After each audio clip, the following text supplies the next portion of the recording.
दोस्तों, क्या आपके घर में लोकमत समाचार हिंदी, इंग्लिश, मराठी या लोकमत मीडिया हाउस का कोई भी प्रोडक्ट यूज किया जाता है? क्या आप लोकमत समाचार खरीदते हैं? हिंदी, इंग्लिश या मराठी में से कोई भी एडिशन उसका खरीदते हैं? क्या लोकमत समाचार के रेवेन्यू मॉड्यूल के अंदर में, बिजनेस मॉड्यूल में आपका 5 रुपए का शेयर है? क्या आप 5 रुपए देकर के अखबार खरीदते हैं? तो ये वीडियो आप ही के लिए है। और अगर आप नहीं भी खरीदते हैं तो भी ये वीडियो आपके लिए है। दोस्तों, अब वो वक्त आ गया है कि हमें लोकमत समाचार को खरीदना और लोकमत ग्रुप के इलेक्ट्रॉनिक चैनल्स को देखना बंद कर देना चाहिए। ठीक उसी तरीके से जिस तरह से हमें पूरे गोदी मीडिया का बायकॉट कर देना चाहिए, बहिष्कार कर देना चाहिए, उसी तरीके से लोकमत ग्रुप का भी हर एक प्रोडक्ट को खरीदना मुसलमानों ने बंद कर देना चाहिए। ये मेरी हर एक मुसलमान और हर एक सभ्य समाज के नॉन मुस्लिम से भी मेरी प्रार्थना है, मेरी उनसे अपील है और मेरी उनसे विनती है। अब क्यों किया जाना चाहिए वो भी बताऊंगा आपको।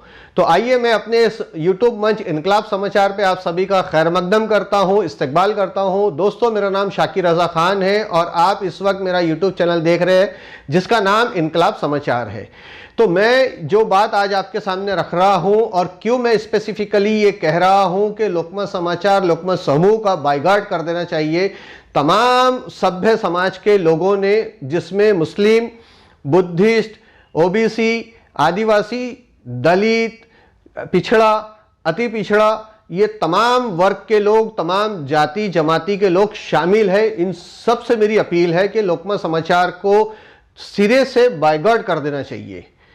क्यों कर देना चाहिए वो भी बताऊंगा आपको, और किस लिए करना चाहिए, और आपके एक 5 रुपए का अखबार खरीदना बंद करने से क्या असर आएगा वो भी आपको बताता हूं मैं, कि 5 रुपए जो आपके जेब से निकल के लोकमत के जेब में जा रहे हैं, वो 5 रुपए से लोकमत फिर दोबारा से वही करने जा रहा है जो उसने 1998, 1999, 2000 और 2001 में किया था।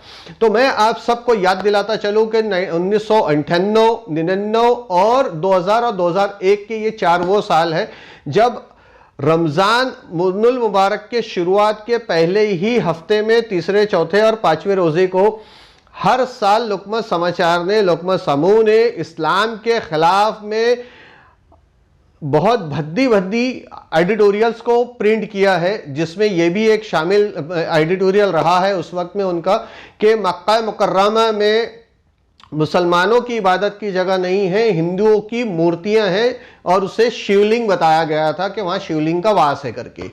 दूसरा, एक साल यहां तक लिखा था कि एक ब्लू एडल्ट फिल्म आई थी एडम एंड हव्वा करके, उसकी पूरी स्टोरी को आदम अलैहिस्सलाम और बीबी हव्वा अलैहिस्सलाम के नाम से प्रकाशित भी किया था, जिसको लेकर के नागपुर शहर के मुसलमानों ने एक एजिटेशन किया। और उस एजिटेशन में उस वक्त के मुसलमानों ने यह तय किया था कि पूरी तरह से लोकमत समाचार का बायकॉट कर दिया जाए।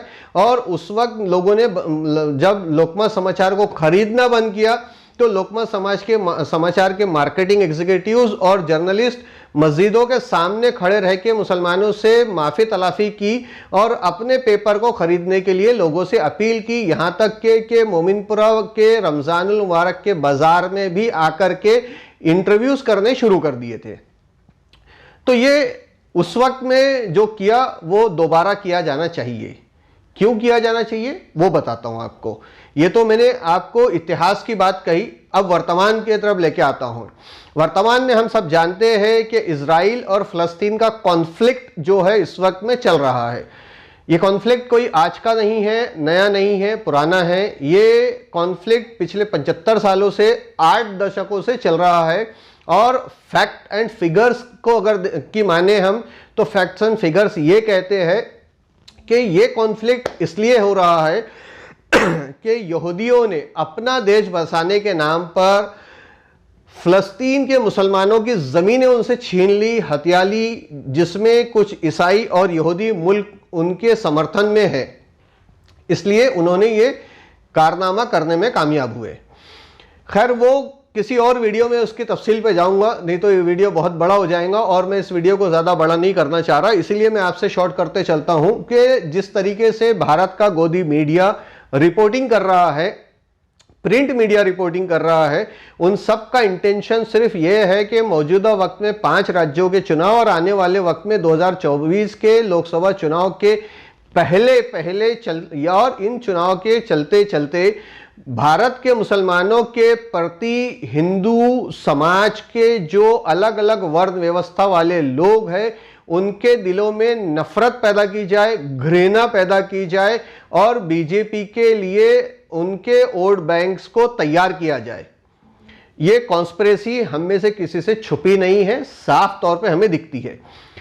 अगर आप लोकमत समाचार पढ़ रहे हैं तो आप लगातार देख रहे हैं कि लोकमत समाचार की जो हेडिंग्स और एडिटोरियल और स्टोरीज पब्लिश की जा रही है वो साफ साफ ये दर्शा रही है कि इस तरीके से लिखा जा रहा है कि एक आम गैर मुस्लिम जो है वो भारत के मुसलमानों से नफरत करने लगे और एक आम गैर मुस्लिम जो है जिसे बहुत ज़्यादा इजराइल और फ़लस्तीन के बारे में मालूमात नहीं है, वो व्हाट्सएप यूनिवर्सिटी में पहले ही गुमराह हो रहा है, तो फिर लोकमत जैसे इस्टेब्लिश ब्रांड्स भी जो है उसको गुमराह करने का काम कर रहे हैं।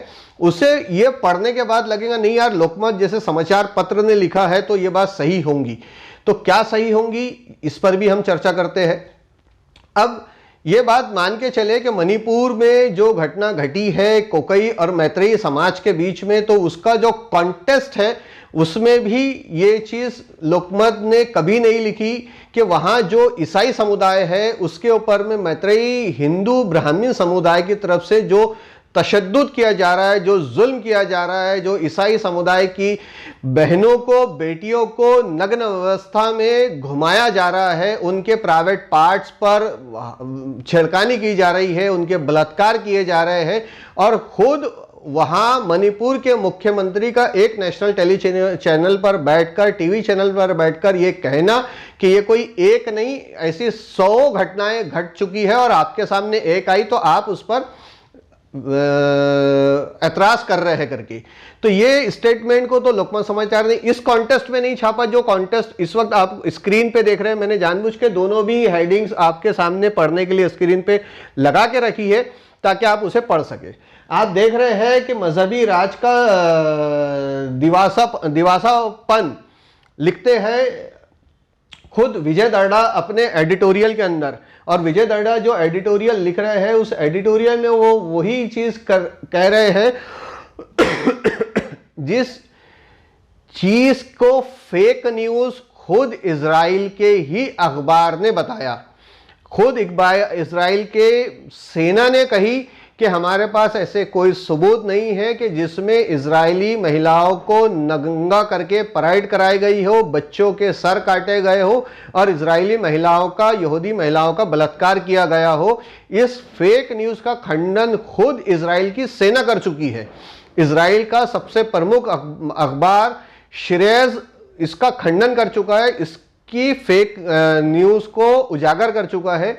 बीबीसी, अल जजीरा, आरटी वर्ल्ड और सीएनएन जैसे बड़े बड़े मीडिया हाउसेस इस न्यूज़ को फेक बता चुके हैं, लेकिन उसके बावजूद भी विजय दर्डा ने अपने इस एडिटोरियल के अंदर यह लिखा कि इजराइल की यहूदी महिलाओं को हमास जो इजराइल से लड़ रहा है उसे इन्होंने आतंकवादी संगठन घोषित कर दिया है, जबकि भारत सरकार का ऑफिशियल स्टैंड यह है कि वो आतंकवादी संगठन नहीं है और हमारा ऑफिशियल स्टैंड ये है कि हम फ़लस्तीन के साथ हैं और फ़लस्तीन का अपना एक मुल्क होना चाहिए। दोनों के दो अलग अलग मुल्क हो, दोनों की सॉवरेनिटी होनी चाहिए, दोनों की अपनी अपनी गरिमा एक नागरिक और एक मुल्क के बाशिंदे के तौर पे होनी चाहिए।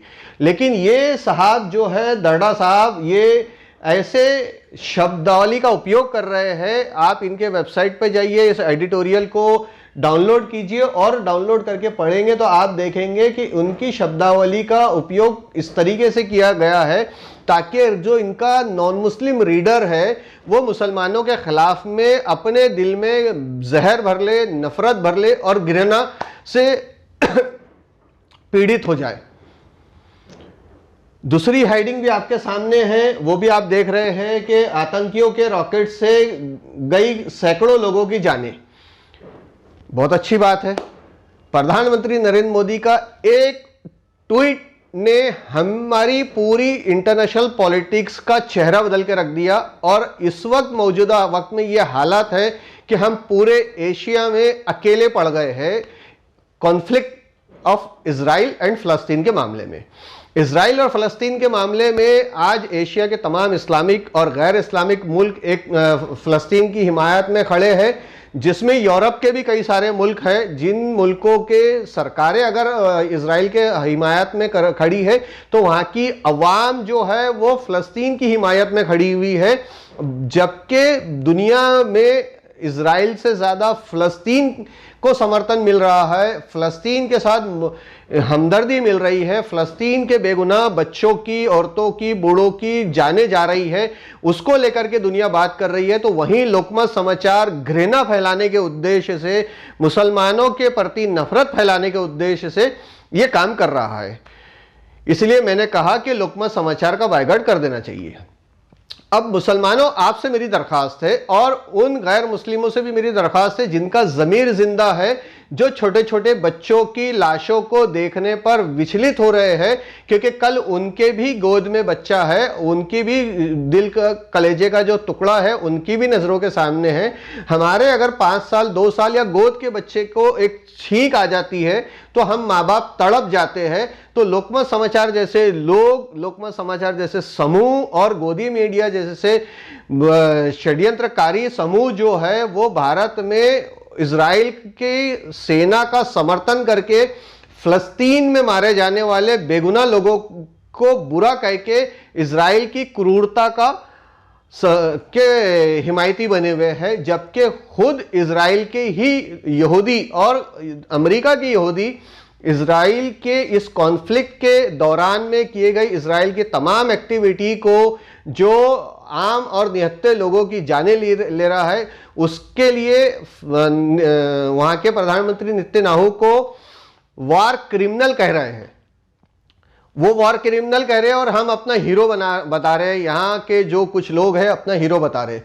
चलिए ठीक है, बताइए, आपको आपकी आज़ादी है, हमें लोकमत समाचार की आज़ादी पे अंकुश लगाने का अधिकार नहीं है, लेकिन हमें यह अधिकार ज़रूर है कि हम आपको खरीदना बंद कर दें। हमें यह अधिकार ज़रूर है कि हम आपके चैनलों को देखना बंद कर दें। हमें यह अधिकार ज़रूर है, जो हमारे कॉन्स्टिट्यूशनल राइट्स के अंदर भी है, कि हम अपने अधिकार का उपयोग करते हुए आपका 5 रुपए का अखबार खरीदना बंद कर दे। अगर हम 5 रुपए का अखबार की तादाद में, मैं सिर्फ छोटे से इन नंबर में मुसलमानों को दावत दे रहा हूं इस बायकॉट के लिए, आए और बायकॉट का हिस्सा बने। लोकमत समाचार बताता है कि वो 2.5 करोड़ डेली रीडर का अखबार है। 2.5 करोड़ लोग उसके को डेली पढ़ते हैं, 2.5 करोड़ उसके पाठक हैं जो रोज उसका अखबार पढ़ते हैं। अब इस 2.5 करोड़ में से मैं सिर्फ और सिर्फ 30,000 लोगों से अपील कर रहा हूं कि वो लोकमत समाचार को खरीदना बंद कर दे। लोकमत समाचार को अगर सिर्फ 30,000 लोगों ने खरीदना बंद कर दिया, चाहे वो औरंगाबाद में हो, मध्य प्रदेश में हो, नागपुर में, अमरावती, अकोला, चंद्रपुर, भंडारा, गोंदिया, ये सारे डिस्ट्रिक्ट के अंदर के मिलाकर के सिर्फ 30,000 मुस्लिम, नॉन मुस्लिम लोगों से भी मेरी दरखास्त है कि वो लोकमत को खरीदना बंद कर दे। वो नॉन मुस्लिम जिनके दिल में इंसानियत जिंदा है, जिनके दिल में दर्द है, वो नॉन मुस्लिम से मेरी दरखास्त है कि वो भी इसको खरीदना बंद कर दे। सिरे से अपने घरों से लोकमत का सारा समाचार पत्रिका और उसके जो भी सर्विसेज हम यूज कर रहे हैं इलेक्ट्रॉनिक मीडिया की भी, वो भी हम बंद कर दें। क्या होगा मैं आपको बताता हूं। सिर्फ 30,000 लोग अगर लोकमत समाचार को खरीदना बंद कर दे तो 5 रुपये का एक अखबार आप जो खरीद रहे हो वो 1.5 लाख रुपये पर डे का रेवेन्यू है। लोकमत समाचार को 1.5 लाख रुपए पर डे का रेवेन्यू का मतलब है कि 45 लाख रुपये महीने का कलेक्शन है, जो आप 30,000 लोगों के खरीदने बंद कर देने से वो कलेक्शन जो है वो रुक जाएगा। वो 45 लाख का कलेक्शन जो है साल भर में 5 करोड़ 40 लाख का कलेक्शन बनता है। यानी मोटी मोटी आप 5.5 करोड़ रुपया अपने जेब से लोकमत समाचार को देना बंद कर दे। जब आप ये 5.5 करोड़ रुपया अपने जेब से लोकमत समाचार को देना बंद कर देंगे तो जो मार्केट में एडवर्टाइजमेंट है लोकमत समाचार की, उसका भी रेवेन्यू शेयर गिरेगा। उसके भी रेवेन्यू शेयर गिरने से लोकमत समाचार का फाइनेंशियल लॉसेस होंगे, और ये फाइनेंशियल लॉसेस करने के लिए लोकमत समाचार आपको बाध्य नहीं कर सकता, मुझे बाध्य नहीं कर सकता। मेरी राइट है ये, मेरा चॉइस है ये कि मैं लोकमत को खरीदूं या ना खरीदूं। मैं तो खैर लोकमत समाचार वैसे भी तब से ही नहीं पढ़ता। 1998, 99, 2000 और 2001 में जब इन्होंने इस्लाम के खिलाफ में बहुत भद्दे भद्दे आर्टिकल्स लिखे थे, तब से ही मैं लोकमत समाचार नहीं पढ़ता हूं, आज तक नहीं पढ़ता हूं। तो मेरा कंट्रीब्यूशन लोकमत समाचार के फाइनेंशियल बिल्डिंग में नहीं है। हालांकि 500 करोड़ रुपए का रेवेन्यू जनरेशन वो 2022 के फाइनेंशियल ईयर का अपने आर्टिकल्स और वेबसाइट्स में बता रहे हैं।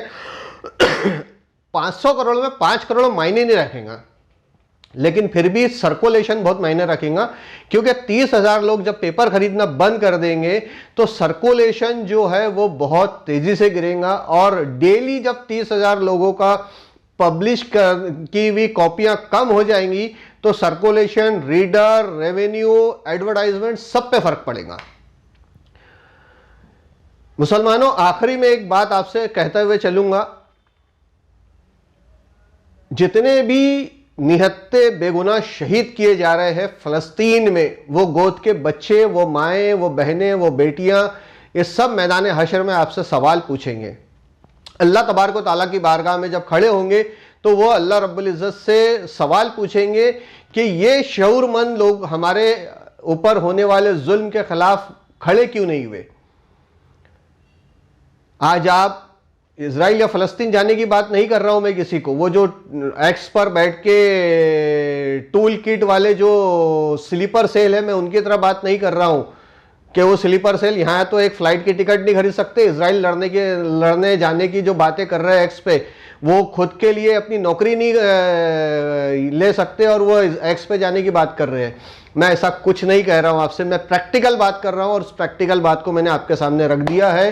अब आपकी चॉइस है। मेरी आपसे दरख्वास्त है कि ज़्यादा से ज़्यादा मुसलमान और वो गैर मुस्लिम जिनके दिल में इंसानियत अभी भी जिंदा है, मैं आप सबसे दरख्वास्त करता हूं कि लोकमत समाचार के साथ अपना कमर्शियल बिजनेस मॉड्यूल बंद कर दे, उनके समाचार पत्रिकाओं को खरीदना बंद कर दे, लोकमत समाचार को स्पेशली हिंदी एडिशन को खरीदना तो टोटली बंद कर दे। अगर आपने ये कर लिया तो खराजे अकीदत होंगी उन शहीदों के लिए जो निहत्ते बच्चों पे यहूदी इजराइलियों ने गोलाबारी की है, बम गिराए हैं, दवाखाने उड़ा दिए हैं, पानी की सप्लाई रोक दी है, खाने की सप्लाई रोक दी है, दवाइयों की सप्लाई रोक दी है। उन मजलूमों के साथ में आपकी ये खराजे अकीदत होंगी। तो लिहाजा आप सबसे उम्मीद है कि आप ये खराज अकीदत उन्हें पेश करने के लिए लोकमत समाचार का बायकाट करेंगे।